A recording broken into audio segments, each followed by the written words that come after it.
First చెప్పిన point connect అవ్వడానికి.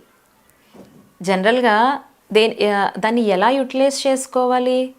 మనకి బాగా కావాల్సిన వాళ్ళు ఎవరైనా దూరంగా ఉన్నప్పుడు నెట్వర్క్ ఇష్యూస్ అవి ఉంటాయి కాబట్టి సోషల్ మీడియాని యూస్ చేసుకుంటాం మనం. కానీ ఇక్కడంతా కూడా మిస్యూజ్ చేసుకుంటున్నారు అడ్వాంటేజ్ తీసుకుని. సోషల్ మీడియాని యూస్ చేసుకుని లైఫ్లో గ్రో అవ్వాలి, మనం దానికి యూటిలైజ్ చేసుకోవాలి అనే ఆడవాళ్ళు చాలామంది ఉన్నారు. అట్ ద సేమ్ టైం ప్రశాంతంగా ఉన్న జీవితంలో మనశ్శాంతి లేకుండా చేసుకున్న ఆడవాళ్ళు కూడా ఉన్నారు.